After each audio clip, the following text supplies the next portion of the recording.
So, so therefore, because of this duplicate note, I think we need to have. You will know, in European countries we have euro of 500 euros note. So I personally feel, for the convenience point of view, the high denomination note is very, very essential for business community. I think all will agree. My friend is nodding his head. Everybody is nodding his head. So I thought, if this could be considered, of course, you are not the authority to do that, but I thought that this is the feeling. Uh, the other point is that, uh, the so many countries have participated in this G20, and all the world leaders participated in this country except China and Russia. Their absence were deeply felt. Uh, how do you rate, and how would you say that all these countries in different subjects, they all participated?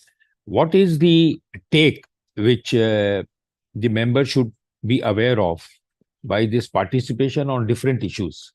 I mean, there is no issue which was left. I mean, every issue was discussed. People from different parts of the world came, and they participated on various issues, even to the extent of crypto regulation, debt restructuring, reform in multi-sectoral organization, reforms in world organization. You will recently see that how United Nation, the paper, I mean, the resolution passed by the United Nations, the ambassador of Israel came and tore off that resolution. He said, I don't care about United Nations resolution. So how far the United Nations is relevant and irrelevant in this world? Do you think it requires a change? Why people are not accepting the resolution passed by? Do we need a regulations to be changed, that there should not be no veto? That should be by majority, or if the veto is there, the veto must be by the majority, not by a single person. I mean, the world order is changing. The global order is changing. You had two superpowers in the world, the Russia and the USA at one point of time. Today, you have many superpowers. You have many big brothers. So whether one veto is good enough to veto a resolution which the other countries want that resolution to be passed.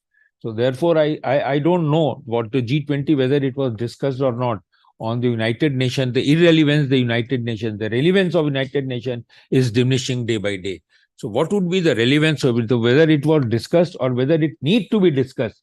Because you are going to have a G20 meeting in all developing countries. I think the next is in Brazil. I think the next is in Brazil. Then we came from Indonesia. Now we are going to Brazil. And after Brazil, wherever we going, Kokeka, we are going to, huh? No, it is there somewhere here. We are going to Brazil, and then we are going to South Africa. So therefore, we came from Indonesia. We are in India. Then we are going to Brazil, and then we are going to South Africa. Fortunately, Brazil, South Africa, India are also a member of the BRIC countries, and we are going to these countries who are not superpower countries but developing countries.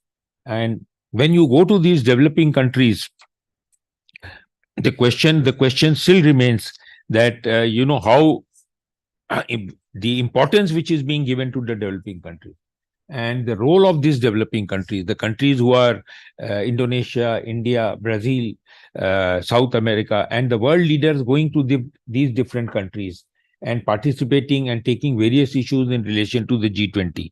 So therefore, I would also like to have your views on the emerging power of the developing countries. I mean, and the role which the developing countries has to perform.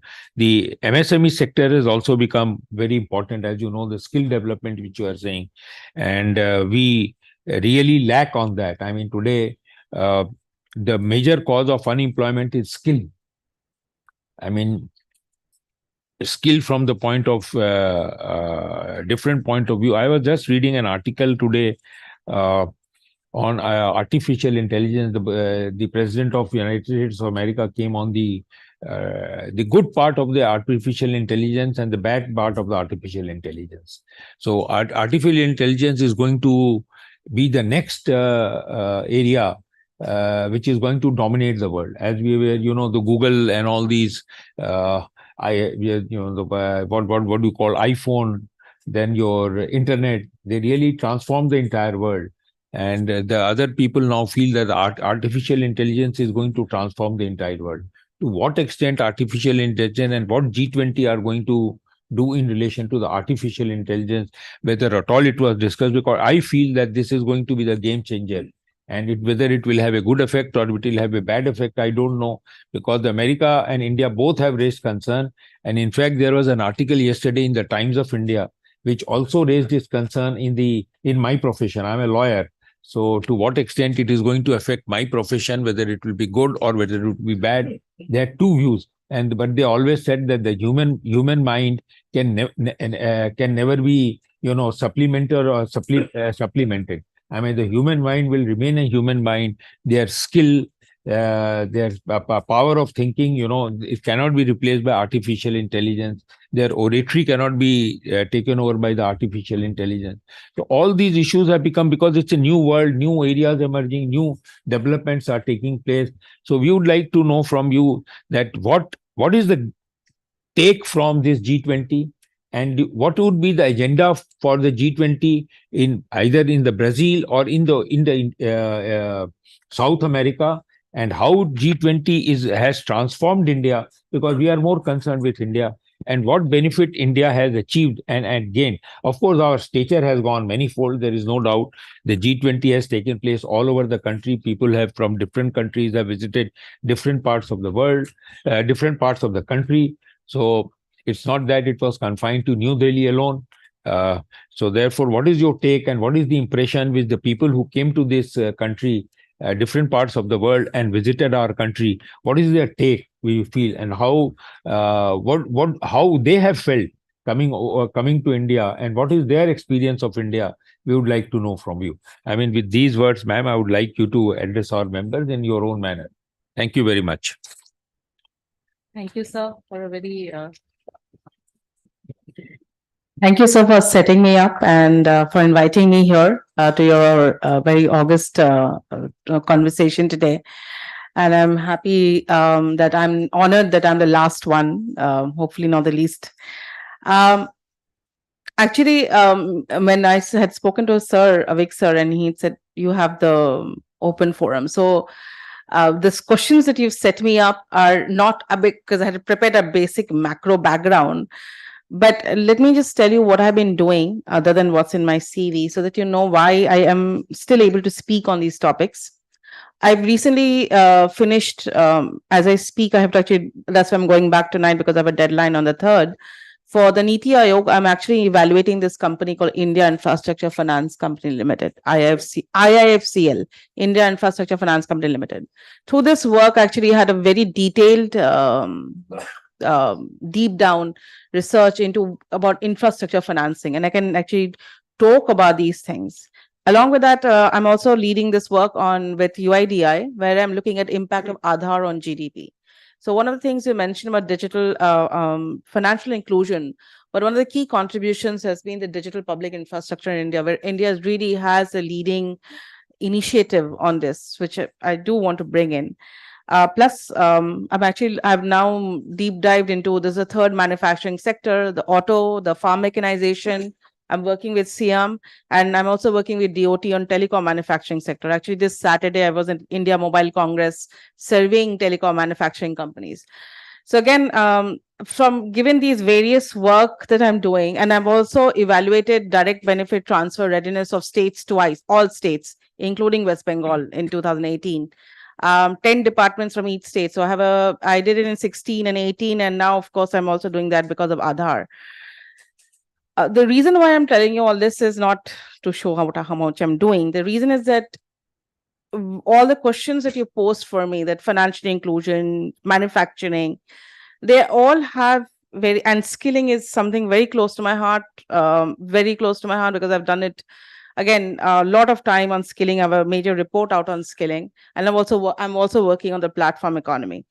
The reason why I'm saying this is that the questions that you've put up for me are and it has to be contextualized within India. It's not that And I'm a dismal, you might say I'm a dismal scientist, but as a dismal scientist or as an optimist scientist, as an economist, my training is always to unfold all the um, decompose all the or deconstruct all the headlines and go deep into what is happening on ground. I do a lot of firm surveys, and I this is what basically what my comments are, even though I have a macro presentation, but I'm going to talk about the topics that you raised in detail, so that it has to be contextualized both within India and, of course, since we are sitting in a state, also within West Bengal. The given by the first question, sir, you asked is, I'm going to start with the last one, is skill development. When you talk about AI, I know artificial intelligence is important. Since November 2022, we know, we have seen with Chat GPT, it has changed the way we have worked. We are talking about the fourth and the fifth industrial revolution. We know companies are automating, manufacturing companies are automating. Probably you know more than me in that case. My question is even more simple. I go back and ask yourself, what skills are you talking about? When you talk about AI, what skills are you talking about? When I studied this in 16, I went mad because I went to every NGO was talking about different skills. And when I spoke to Mr. Bhargava, who chairs the Maruti, I've been fortunate to meet him a couple of times. He says, Barnali, I don't need skilled people. Just give me good class 10 pass outs. I will train them. I will skill them. When I went to Tripura, I was talking to Tripura Bamboo Mission. I was talking to some of the industrialists who have set up very innovative bamboo industries. I asked them, what do you need? I need a good letter writer, Barnali. Somebody who can write letters for me. Now, when I look back and when I looked at the analyze the literature and I said, what are people talk? What are industrialists talking about? What are NGOs doing? And where is the mismatch? Um, I have tons of graphs, tons of other presentations which I can show you, but I will not bore you with that. So what I did is actually went back and asked myself, okay, what is a frame? When you look at the literature, we talk about that essentially people like Bhargava sir were talking about discipline, punctuality. Clearly, I'm not very good at punctuality, but it's a traffic jam. But that aside, the what you call is our socio-emotional skills, essentially that you need to be able to work in a team, you need to be able to work orders, you need to be able to discipline. So you're talking about, and you need to control your anger. Every training program in India has a anger management program. Why? Because we don't know how to clearly control our tempers. We don't know how to manage it at work. So the point is that socio-emotional skills are important. Now, where do you teach these socio-emotional skills if they are not taught at home? Obviously, India is a very diverse country, very diverse set of values. But when it comes to work, where do you teach them? Then we are talking about cognitive skills, ability to read, ability to write letters if need be, ability to talk, ability to communicate my ideas. Now, if I'm down in a village, which I was in the first week of October because I wanted to look at Aadhaar, I was in Assam and Meghalaya. There, if I speak in English, they will not understand what I'm saying. The point is that I should know how to convey my message in a direct and concise manner in whatever language my audience understands. Then what is it? We are talking about cognitive skills. Of course, in the literature, in the advanced science, it's called cognitive skills. There are people like Asar, which are testing for how our kids are able to read or do their mathematics in the age appropriate manner or class appropriate manner. So everything builds up to that. If your foundational skills are not of good quality, you are never going to be able to produce kids who are actually able to do your AI. And that is the basic thing. You need to improve the quality of education, which is there in the G20. Whatever way you cut it, you have to improve your foundational skills, which is up to class 10th. And skills are not different from your education. Skills are not different from the knowledge that we seek in class. I have taught in a class. I know what skills we are imparting. So this your AI skills have to start. Then you have to think in AI. Then we talk about when you're dealing with AI, you are talking about higher end cognitive skills. What are higher end cognitive skills? Problem solving skills, creatively thinking skills, system skills, people who are able to think through systems. So you have these higher end cognitive skills, which maybe a class 10 will not have, but an MBA or IIT may have it. Plus what types of job roles will generate from that. If an AI, if AI essentially is, suppose it's a very simple way of thinking about AI is this: when we did not have ATMs, when we did not have UPIs, what we used to do is go to the bank, withdraw the money, there used to be a bank teller. Today, with ATMs, you don't need a bank teller anymore. You can go to the ATMs and withdraw money. So technology has taken that job away. What is that person doing? That person can be reskilled or upskilled into doing something else. That is one way. The thing is that if you're not able to, the fear is that you're not going to be able to create more jobs. That is one problem. The second thing is that in this changing world, you need, what is not going to go away, sir, as you rightly pointed out, is people with higher end cognitive skills, people who are going to solve your problems. You may know a software, but you are not able to think laterally or in an outside manner or creatively. Those will, you may write a poem, but you may not write a good quality poem. That's a different story. But what I'm trying to say is that you're not going to be able to connect with your thing. So now in the legal system, you have AI tools which can dig up all your search, but it does not mean that you cannot connect with your client. Ultimately, if you have to listen to your client in an empathetic manner, which is your social emotional skill, that will come from your from the education training and your experience that gives you. So what I'm trying to say here in a very clear and concise manner, and obviously another thing what we find is there are some activities like healthcare, providing help to senior citizens is not going to go away just because of AI. So we have to identify which job roles are going to fall away because of technology, which job roles are going to be enhanced. We find that all, anything which requires connection or human empathy or human connection are going to be enhanced. Any higher end cognitive skills are going to be enhanced. If this is a report, based on a report I'm talking about, is all well I've documented this. So what I'm trying to say here is that when you talk about what does AI pose for us, it doesn't matter about AI. We have not even reached to where non-AI is, because we have such poor quality of schools. There's evidence year after year, we are showing that the pandemic has taken a toll on it, sir. So it's, let's get our basics right. Let's get our schools right. Let's produce good quality kids, which Mr. Bhargava and you all can take and train them and give them the necessary technical and vocational training so that they are able to function and be employable in the job market. Because you don't have people like in the job market, as sir said, skills is one part of the job, creating jobs is another. Because you don't have one part of the job, what you do is you see increasingly people taking up jobs like in the food delivery platform sector. Again, I've recently released a report. That's why I know that we find that 30 to 40% of the people are the ones who are educated with a college degree.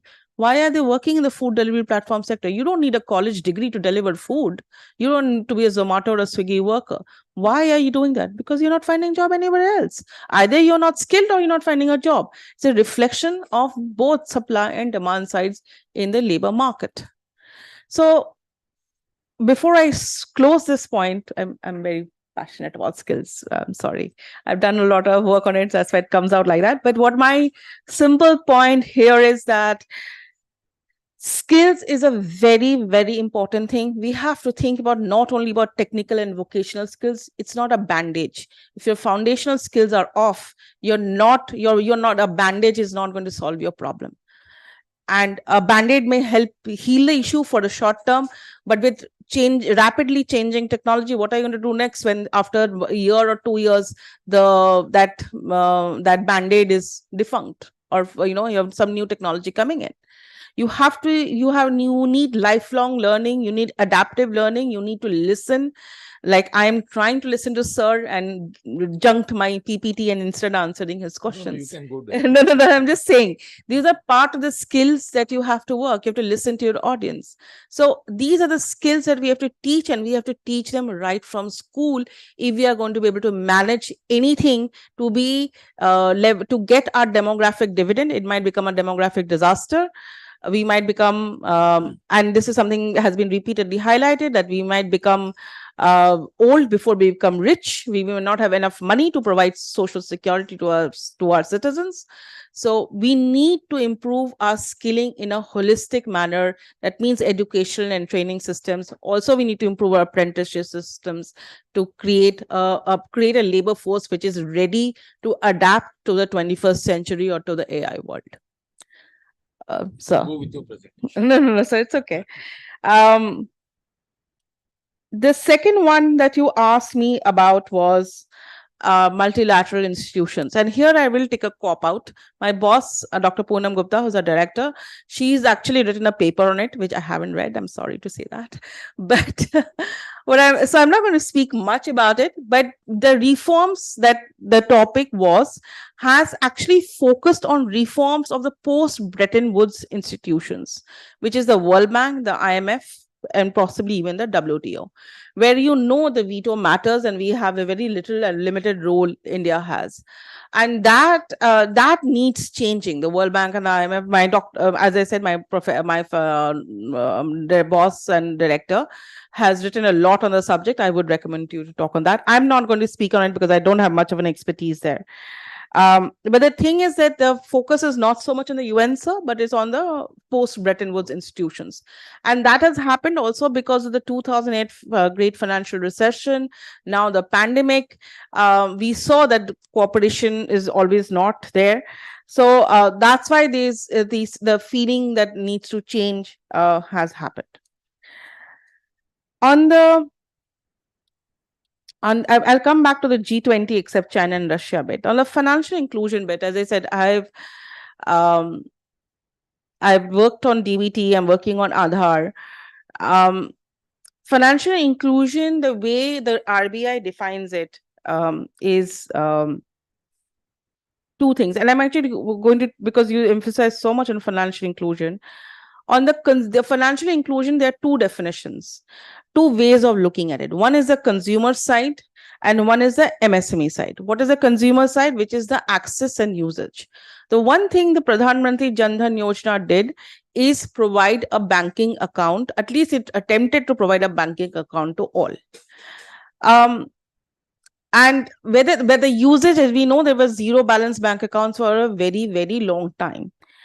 Now, how do you get over that? And that's where digital public infrastructure becomes very important, because your DPI, which includes your Aadhaar stack, your India stack, that has a profound impact, because what the government did is set up direct benefit transfers, the mechanism. And India, the unique system is that India did not just go for transferring benefits directly cash into your bank account. What it did is that, because it felt that markets will not work if we just did cash. So what we found, that people tried out PDS in cash manner. What we found is that the beneficiaries were actually not able to access the market with the money. So just transferring benefits in cash does not work in India. So therefore, what they did is called BAPU, biometrically authenticated physical uptake of cash.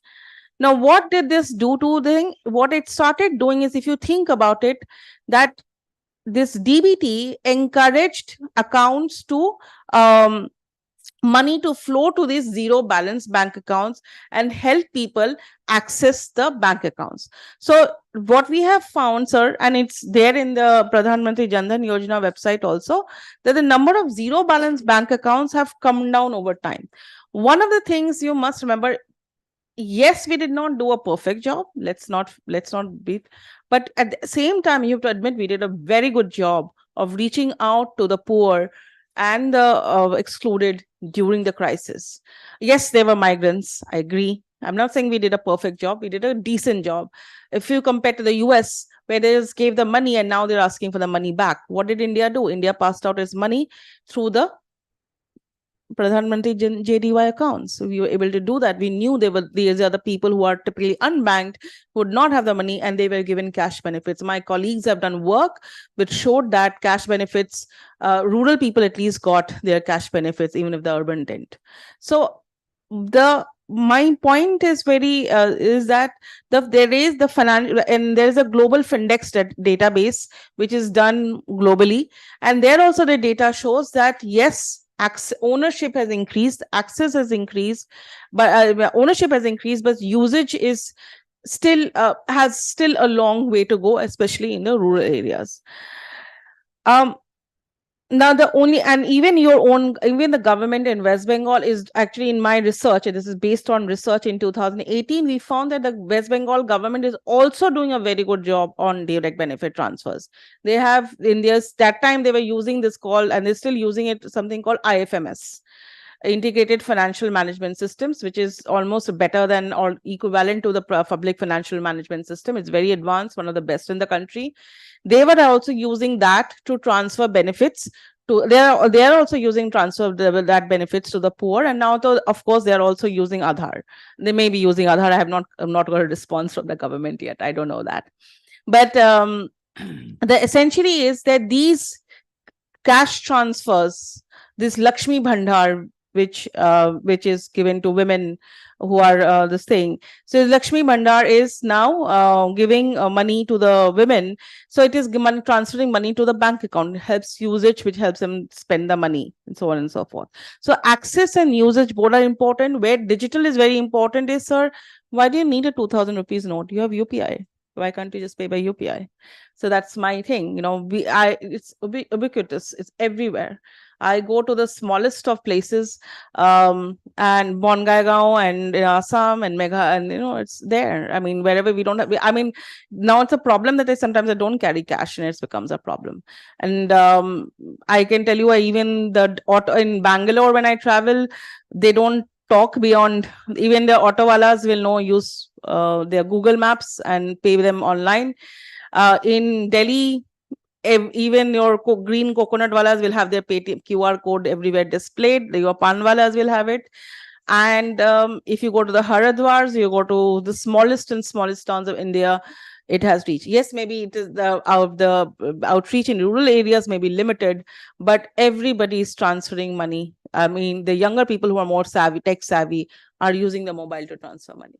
So I think that is a game changer that India has begun. And I think that's something we have to acknowledge, that we are a leader in that, and we have done very well in that. It's simple. It's obviously people like us who delve deeper into details will say that yes, but did it have to be done at the cost of the credit card? Is it really free? What are the costs? What are the benefits? But at the end, I think the social and impact has been tremendous. I mean, you can't beat around the bush about that. On the MSME side, the access to credit, what we find is that the access to credit for MSMEs, which is the financial inclusion on the other side, that continues to remain a challenge. Now, where the DPIs can help, digital public infrastructure can help, is they have Aadhaar cards. They are asking the government to part of the Udyam portals. Essentially, it's what the government is trying to do is move away from this, where you have to present a lot of paperwork to the bank. The bank may approve you or disapprove you. Instead, what they do is that you present whatever returns, whatever money you are getting from, or whatever returns you're due. All that stuff is now on an online platform like Udyam. So the government, you can look at your flows, and instead of looking at end of the year, you can continuously look at your flows, and you can actually determine whether this person is deserves to get credit. I'm not saying we are there yet, but that is the hope, that it will move away from the standard and using our annual reports to show them that, once in a year, annual reports to show them our financial flows, our bank account, or bank statements, or our financial statements, over the more cash flow concept. That's where the government is going towards. Access to credit is challenging for the MSMEs. While we talk about the urban ones, most of the MSMEs are in the rural areas, quite a bit owned by women, and how the microfinance becomes quite important there. And therefore, we need to do a lot more work in getting access to credit. But when we ask the firms, because we do something called like NCR Business Expectation Survey, where we ask firms on a quarterly basis, what do you want credit? And during the pandemic, they didn't want credit. We asked them, why don't you want credit? And their answer was, there's no demand. And if we wanted credit, we want it for the working capital. So ultimately, one of the things we have to stop and ask ourselves is, why are not MSMEs growing? The MSMEs are not growing, or they're not growing in the credit market. At least that time they were not growing, or they were not demanding credit, because of that you don't actually have is there's not enough demand in the market. Ultimately, if it will depend on orders. If there's not enough orders, why should they take credit? They should just take credit to make sure the market functions. Demonetization has good impact and bad impact, but we know what demonetization is. Between the twin impacts of demonetization and the GST, the MSMEs were very negatively affected. While they were recovering, pandemic hit them. So it has been a very tough couple of years for the MSMEs. At least this is what our research shows. But when we talk about banking sector, sir, my question to you is, does it really matter the number of banks in India? My thing is that when I asked the infrastructure companies, but what did you want? They we don't want the banks, because the banks, there's a basic asset liability mismatch. They have a monopoly. And the infrastructure financing in India is limited, because banks are the only ones who can give us the money. There are no other financial institutions. There are now NBFCs, which there are only 7 or 8 NBFCs, which are called infrastructure finance companies, which almost all of them have closed down, except I think IFCL. So where are the infrastructure finance companies going to get the money? Bond markets are very shallow in India. Even though there's been plethora of bonds, essentially it is the NTPCs of the world who are issuing bonds. Power Grid, who are sitting on massive assets. So where are you going to get the money? Where are you going to get financial intermediaries who make it easy for you? The government created an NAFID, which is in Bombay. And NAFID is also a company which is a DFI, but Development Financial Institutions have a checkered history in India. And every few years, one goes defunct. We don't have an answer. Is NAFID going to work? Nobody knows. We hope for the best. Somebody says, yes, it's just an old wolf and sheep, just change the clothing or change the branding. It's essentially the same. Other thing, it's a game changer. The capital that has been given to it is a game changer, definitely. But do they have the capacity to do it? Again, it depends on who you're talking to. What matters in infrastructure companies, and I'm telling you what I'm going to write in the next 3 days, essentially, is the problem in India is that we are trying to solve, I'm not saying we are not solving, we are trying to solve the underlying issues. And again, go back to your basis. If you're not going to solve your land problem, it is not going to work. Wherever there's a land problem, and I know it's the wrong thing to say to West Bengal, but because the perception of West Bengal is really bad in the market outside in terms of land issues. But if you're not going to solve your land problem, then every between solar, wind, and this thing, they will say anything which requires land is a problem. What has NHAI done? National Highways Authority of India. NHAI, what has then done is they have actually now said that we will only give you the land, we will only give you the property, or we will only give you this infrastructure when we will we will only give you the project only when the land is 80% of the land is cleared. When we go and ask our people, actually one of them was from inland, he said that it took him he got the land, but it took him 7 years to get it encumbrance free. And he was trying to build a hospital in a hospital city in somewhere in one of the districts. So essentially it has to be encumbrance free before the land is usable for the concessionaire or the project developer, whether it's roads or your renewable energy or anything. Then it's about interest rates. How are interest rates charged?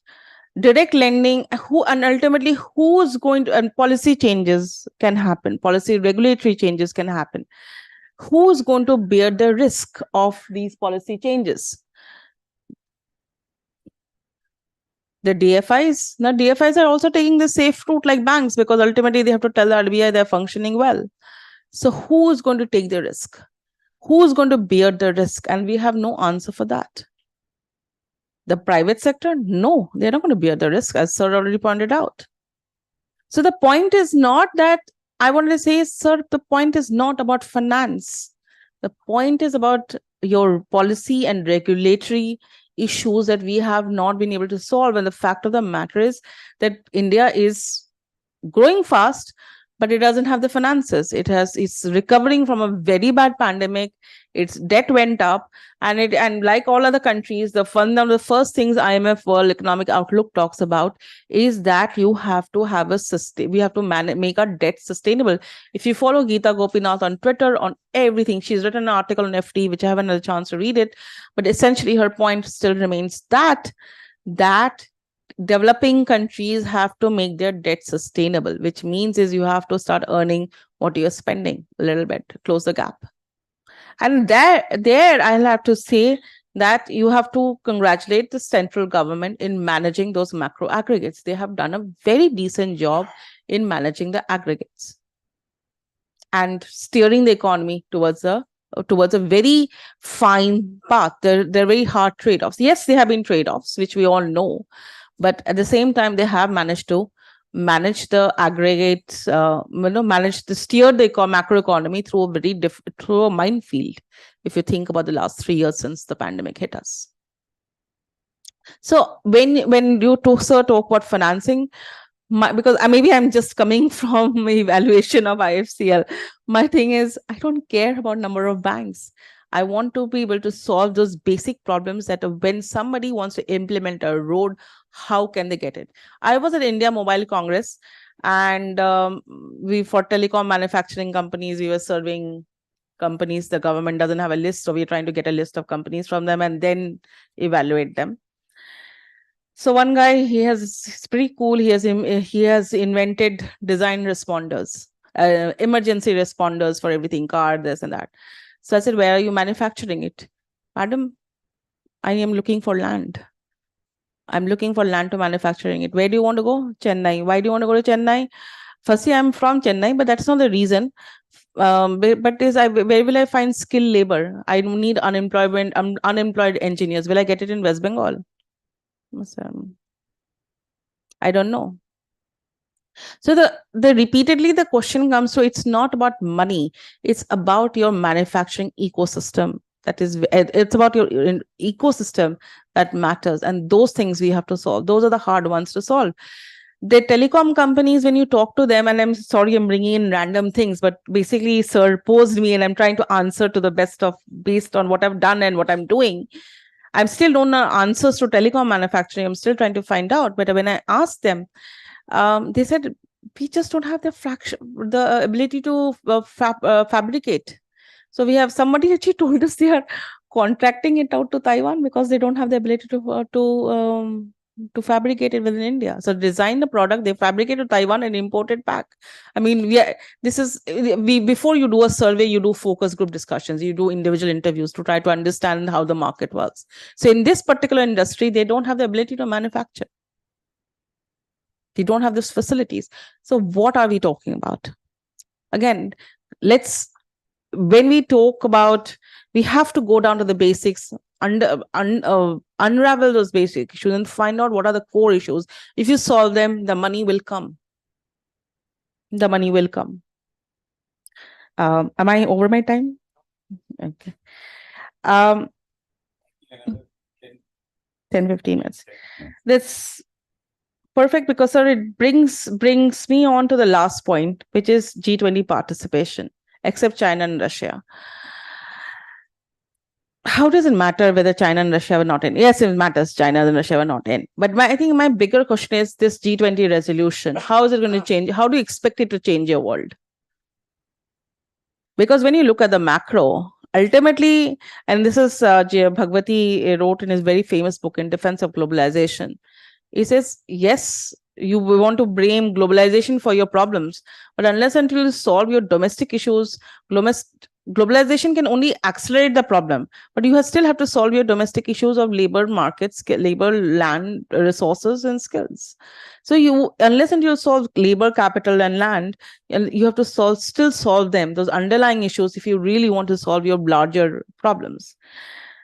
And here, probably my presentation would be very quite relevant and useful, because one of the outcomes is only been 2 months. Okay. September 9th and 10th, when G20 happened, we got to work from home. I'm not complaining about it. But anyway, I was said, yes, but guess what happened in October? We had the Israel Gaza war, or not the Gaza war, but whatever has happened in Israel has had is whatever forecast I'm going to show you. There's, they don't take into account the fact that the Middle East has flared up, the geopolitical tensions have flared up. What is the impact on that? Will it spread? If it does not spread, what it happens to our commodity prices? And India imports 80% of its oil. What will happen to our oil needs, to a growing economy? So, yes, India is growing the fastest. Yes, if you look at the G20 countries, India is one of the fastest growing countries. Yes, India's inflation is moderating. But the future, as you've just, I don't know if you follow the numbers, but the Ministry of Agriculture has just released the output, the first advanced estimates, that their agricultural output is going to be lower than last year. So, which is raised hackles about what is going to happen in food inflation, fuel inflation. If your prices go up $100 a barrel, what will happen? Yes, somebody will argue that with elections coming up, they may not pass through all the prices. But those are, even if this is not a risk in the short run, risk will remain in the long run. So inflation continues to remain a problem, a challenge in a growing country like ours. When you look at foreign direct investment, again, one of the key things in G20, we want inclusive growth. When you look about G20 foreign direct investment, is, yes, India has been very successful in attracting for FDI inflows, but in the last year it has fallen again.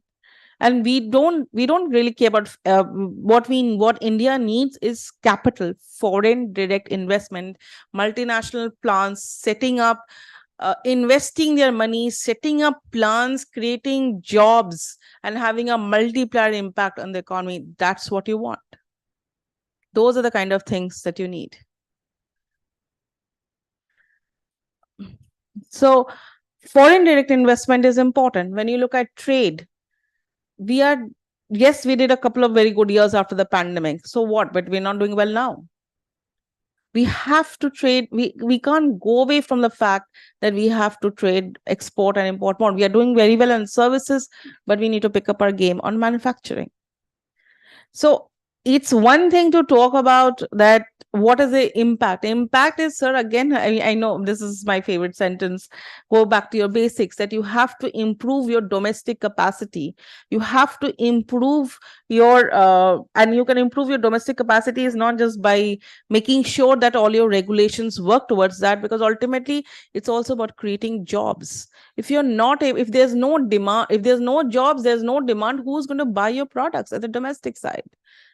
And and the world looks very uncertain out there. So any growth which is going to come from your domestic sector. What we need, RBI has shown this. We had shown it earlier during the pandemic. The pandemic has a hysteresis effect. It's a long-term impact.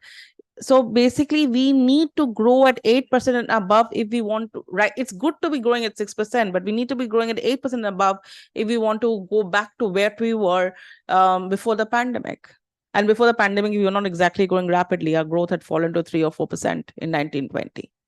So what again is that we need to think about our domestic ecosystems and work through those systems each part at a time to make a larger impact of the G20. Yes, India has set a path forward, but India also needs to apply its lessons within the domestic economy to propel its way forward. And we have a long way to go before we sleep.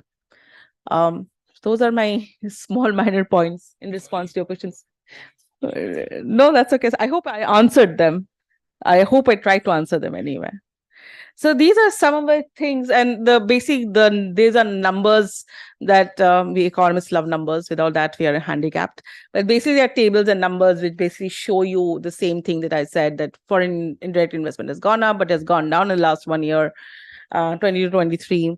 And what is the role of West Bengal in this? And West Bengal only tracks about 5%, approximately 5% or slightly lower of FDI inflows in the country. FDI has been West Bengal has been growing faster, but it's clearly, when I know, because I'm talking to various people, West Bengal is not the first state they think of locating their industry, even domestic investors.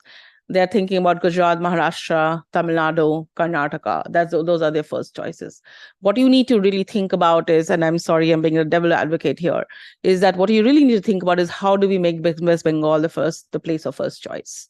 I mean, this is something I used to teach in my classes when I used to teach in the US, is you are not really competing against yourself anymore.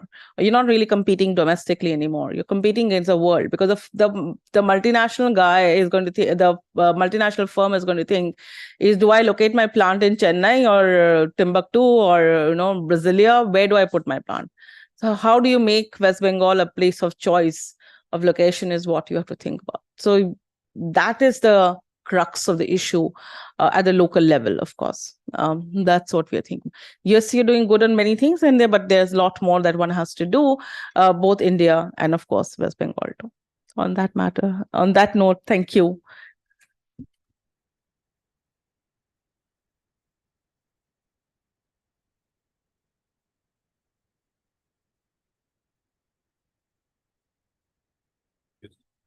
You said about West Bengal. Why don't the National Council of Economic Research prepare the paper on West Bengal and circulate it? I mean, I'll be very happy. I mean, what West Bengal needs to do to invite industry, because according to the state government, everything is honky donkey. Everything is good. A lot of people are coming in. A lot of people are setting up industries. I think what we need to do is a report from your economic research, that why people are not coming out to put up industry in West Bengal. They are more interested to go to other states. And as you said, the land is a very major issue. What are the major issues why people are not coming to West Bengal? I think the message must go. I mean, unfortunately, from the political angle, the message is going. I mean, the leaders say nothing is happening in West Bengal. But I think what needs to be done is any institute which is on economic research.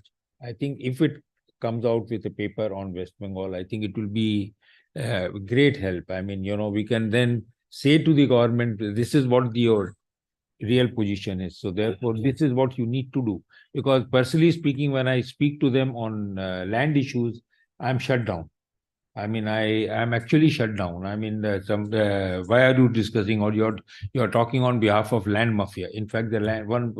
I remember when I spoke directly to the chief minister on land issues, I was said, Mr. Khazan, are you representing land mafia? I mean, I'm not representing land mafia. I'm representing industry. So what I'm only trying to say, if a research paper comes from you on West Bengal, it would do us an immense benefit as far as the Chamber of Commerce is concerned. We will be able to present a picture to the West Bengal that they need to do that. I'll be really grateful, madam, if that can happen. It will carry a lot of weight. And it must come from your institute, yes. If you, and you are not a political body. You are not a political body. You are a non-political body. Yeah. So a political person speaking is a different issue, and if you a institution, the independent institution, particularly in relation to economic research, is speaking is a different issue. So I'll be, from behalf of Chamber, I request you with folded hand, if I may use that expression, that please come out with this paper, if possible. Any other point? You. On one side, we are talking that the UN resolution is being torn there. I don't think the West Bengal government is going to accept any paper. They are going to talk whatever they are going to talk. Okay, that is my opinion, whatever. But on a ground level, uh, I have manufacturing units in Gujarat, Maharashtra, West Bengal, and we are putting up something in Tamil Nadu. I mean, everybody will be surprised. West Bengal comes second to Gujarat only. Maharashtra experience, Tamil Nadu experience is bad. Nothing works. अभी मेरा एक project लग रहा है तमिलनाडु में. Paper दीजिए ना इसके ऊपर कि why West Bengal is number 2 and why they are bad. I can say मतलब हम लोग as Tamil Nadu is concerned, it is considered. No, they just talk. It's only talk. It's only talk, sir. Sir, when I can tell you this, that South India is a new India. In fact, this is. I am see, my point is, I have not, there is a general consensus, but I am talking from my experience. Maybe that's your experience. Maybe that is. Yeah. Yes. But I can tell you, any economist, the data, no, that data. Whatever. You see, when the Sanyal, when he came, he said South India is a new India. You know what is the per capita income of South India today is over 4,000 US dollars. I mean, and if you go to Hyderabad, you go to anywhere. I mean, this is what I'll just give you an example. West Bengal, if you want a clearance from West Bengal Pollution Control Board, with no money, no money, if your papers are right, you will get it in the very short span of time. Sir, I'm we are very in happy chemical you are saying so. I'm manufacturing. very happy you are saying so. Yeah. Tamil Nadu में Yeah. तेरी बात ही नहीं करते वो लोग. So, thank you, sir. But I would like, ma'am, she's also very happy to hear that. I mean, but I would like, because she herself said that the people are going to other states, they are not coming, and that is a reality. So what we need is, you are very happy, but the others have a different impression about West Bengal. If the other has a different impression about West Bengal, that's another issue. But the economic research, according to their research, the people are going to other states and people are not coming to West Bengal. And so therefore, I would like you to, it will really help us. Sir, I just want to add here is that we shouldn't that's a problem, right, with perceptions. Like we work with the Kerala state government on Kerala perspective plan, and the government is saying that we are doing a lot to improve the thing. They have a but the industry feels that still that the labor reforms haven't happened, or it's still very their labor issues that is well known. So the problem is ki on ground, even I know I've my friends in the government also say that we are trying very hard, and it's not that they are not trying, but when perceptions are very hard to dispel. So one of the things is also giving out a positive signaling thing that we are ready and open for business. I'm not saying that it's a perception. It's easier to go to Tamil Nadu. Why? Already there's a manufacturing ecosystem. The government may be hard. They're like, one person even told me this. I mean, I'm telling you based on my interviews. Okay, this is nothing. This is not even. One person said, Tamil Nadu, Karnataka, I'm saying it in Hindi because मुझे पता है कितना देना है, किसको कितना देना है, किसको देना है, जाके दे देते, काम हो जाता है. मुझे काम होने से मतलब है. ठीक है. But West Bengal में किसको देना वो भी नहीं पता चलता है. तो कितना देना है तो but this is a joke. But what I'm trying to say here is that perceptions matter, and also it's again we should not look at it as what the government is doing. We should also ask ourselves कि आपका skilling का ecosystem क्या है. Tamil Nadu has so many engineering colleges. They're producing good, bad quality, but they're producing engineers. They have the degree. They are unemployed. They will get a job. The cluster, the agglomeration matters. What are we doing? Do we have enough engineering colleges in India to produce engineering graduates? Are we doing that? What is everybody talks about very good initiatives in the educational system in various states. Delhi is the latest one being talked about. Again, the difference is even our domestic assistants at our homes will say ki I will choose to send my kids to a government school. Why? Because the building is so nice. Why should I spend money? Now the buildings are so nice. They're doing PTA meetings. I've never gone to my kids' school, but here I'm going to my kids' school. All these new initiatives that are happening. My my point is it's a skilling ecosystem. It's not just one thing that matters. Yes, the government is an oversized role to play. Any government has an oversized role to play. But government has the skilling ecosystem, the land, the labor, the capital. All three have to work in sync with each other to give a positive signal to the investors. Ultimately, it's about attracting investment. You have to give a positive signal to the investors that everything has to work together. Your schooling has to improve. I don't know enough about the West Bengal schooling, but I'm just saying it's there, but is it a topper? Is it coming out to be at the top of the school that we talk about West Bengal? It's not. It's a fifth, sixth largest economy. It is a very good economy. It is doing well, but it's not nowhere. In my mind, in my registration, it does not register as the top state of my choice. That is a perception. That perception you have to dispel. It's a deeper problem than that. I'm not even getting into reality or not You are reality. absolutely right, madam. That I we have think to. we can go on and go on and go on. As I said, that my humble request to you is with folded hand. If you can give us a paper in relation to the West Bengal, I would be the first person to take it up. I mean, this chamber would be greatly grateful to you if your organization or your institute gives us a paper as to what about the perception and what needs to be done, and why people are going to other state and not coming to West Bengal, and what needs to be done. I mean, if you can give us a paper and publish it, not that you give it to us. It will be a paper to everybody, but I can assure you, we will take it up. It'll be like a union service. Yes, to the West. Thank May you. I? Any other questions? Yeah, sir? may I? Yes. Ma'am, can you throw some light on the digital currency which the government is promoting in a big way, the Reserve Bank and the government? How different is it from the cash economy? How different is it from our money lying in the banks today? How can we differentiate or take advantage of this digital currency? Sir, digital currency, the Reserve Bank of India, they are going out in a very slow and tentative manner. The government the RBI has promoting the central digital currency.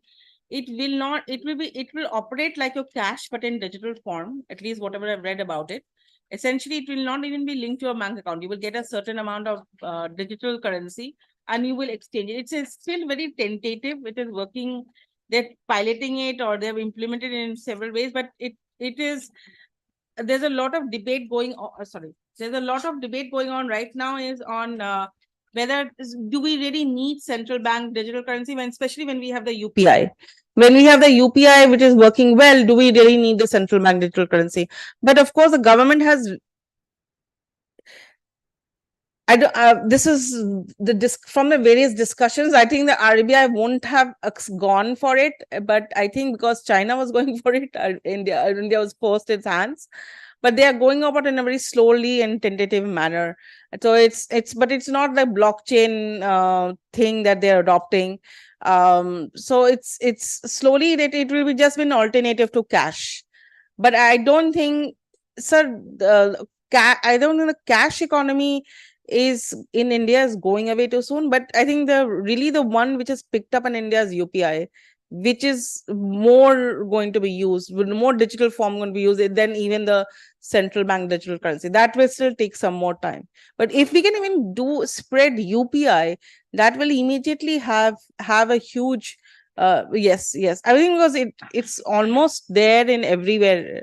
It's almost there everywhere now, especially with the advent of smartphones. I've heard that you can use feature phones also to do UPI. So, Okay, thank you, madam. You have to also catch the flight. I know it's 6:35. So, Ram Rajkumar ji, if you can propose a vote. he wanted to ask something. So, he wanted to.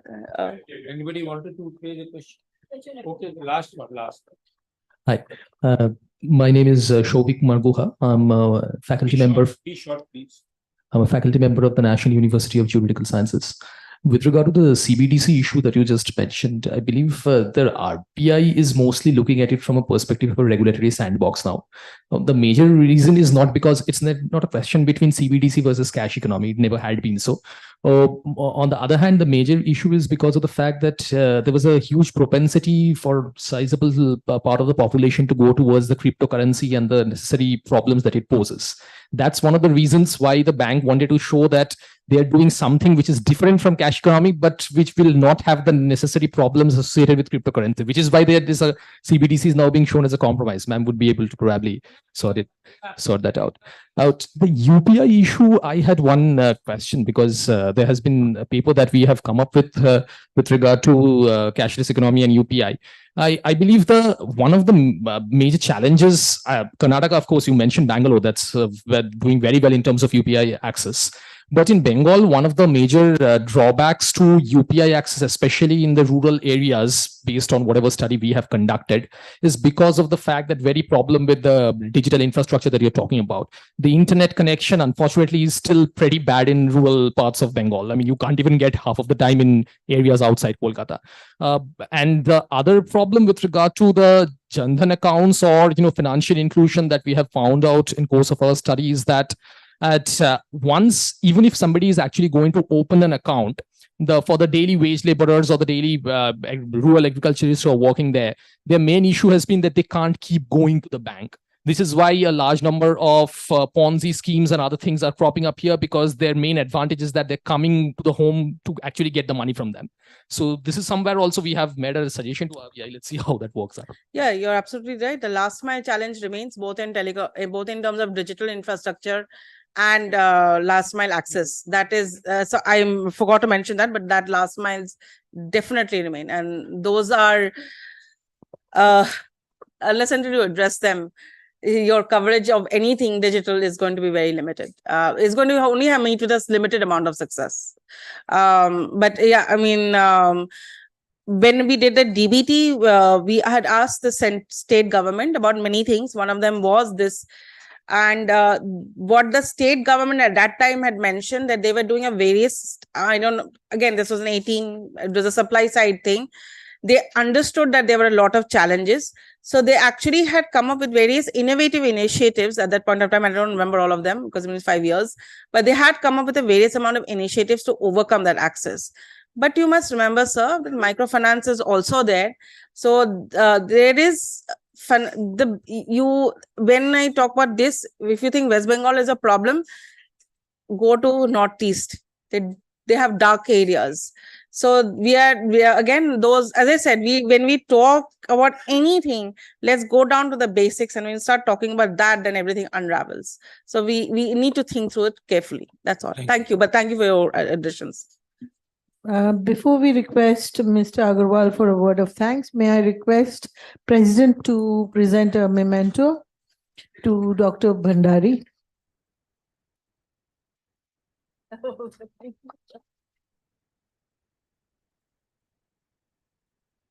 We would now have the vote of thanks by Mr. Rajkumar Agarwal. Professor Dr. Barnali Bhandari, members of the chamber, guests and friends.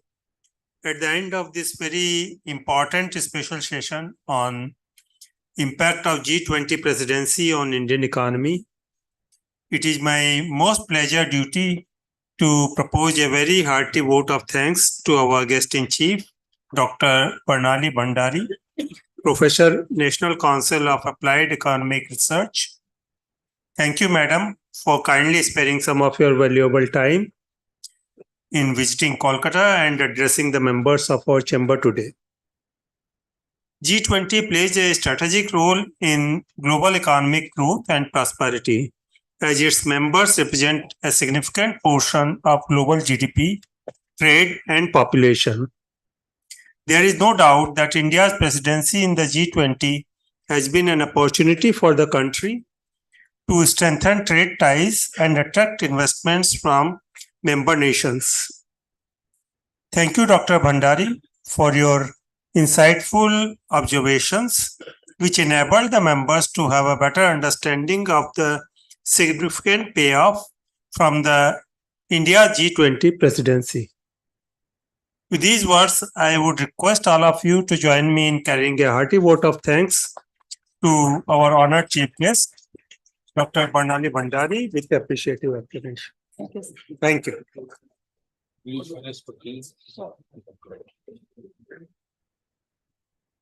have to help me. You have to I have to go. I have to see my mommy. She's very pleased.